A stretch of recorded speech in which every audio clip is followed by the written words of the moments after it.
Following Donald Trump's victory in the U.S. presidential election, Russia's foreign ministry issued a pointed statement reflecting on the political shift in Washington and the implications for U.S.-Russia relations. The statement underscored Russia's cautious stance toward the incoming administration, while expressing limited optimism over Trump's recent pledge to swiftly end the Russia-Ukraine conflict once he takes office. I'm going to negotiate that thing out. That is now a death trap. You have cities that are all down. Those gorgeous golden domes, those magnificent domes are laying on their side, all busted up after, I don't know, they're 1,000 years old or something, the heritage, what's happened there. But many more people are killed than they're reporting. The ministry's message highlighted dissatisfaction among the American electorate with the Biden administration and the Democratic Party's agenda, characterizing Trump's return as a sign of broader disillusionment with the current U.S. leadership. The foreign ministry did not hold back in its critique of the U.S. democratic system, describing it as chronically ill and incompatible with the modern standards of direct, fair, and transparent elections. The statement framed the recent election as indicative of structural challenges within the U.S., where power dynamics and media support for the Democrats could not overcome Trump's appeal on core issues like the economy and immigration. Despite heavy criticism, Russia acknowledged the social divisions that Trump's election represents within the United States. According to the statement, the U.S. electorate appears divided between progressive and traditional values, a split that Moscow sees as symptomatic of broader societal discord. Trump's promise on Ukraine brings a new angle. A significant dimension in Trump's campaign, particularly for Moscow, was his promise to end the ongoing conflict in Ukraine if elected. The foreign ministry welcomed Trump's remarks on resolving the war, interpreting it as a sign of potential de-escalation in U.S. involvement, a stance contrasting sharply with President Joe Biden's administration, which has offered robust military and financial support to Kyiv.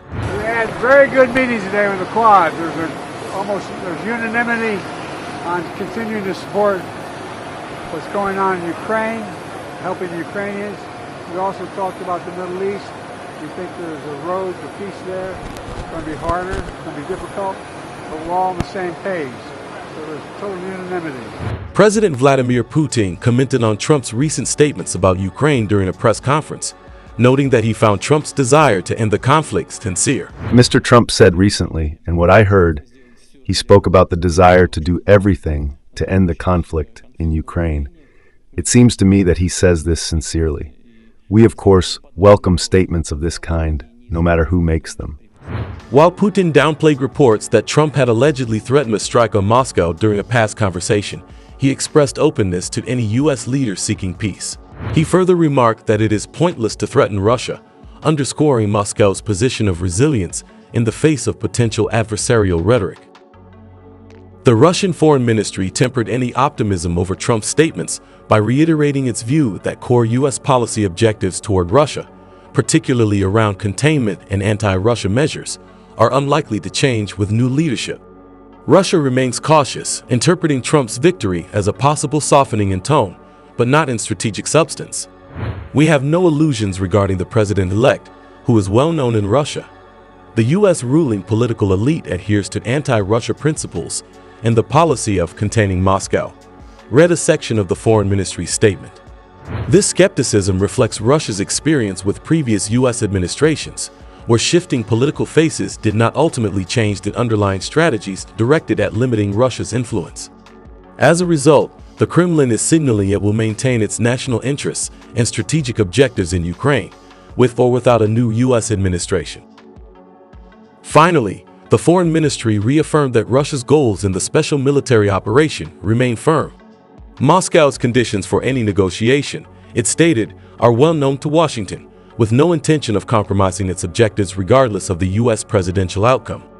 This clear stance reinforces Moscow's approach to the ongoing conflict, emphasizing its commitment to Russian sovereignty and territorial goals.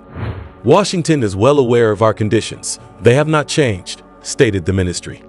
For Moscow, Trump's rhetoric on peace may present an opportunity for potential diplomatic re-engagement.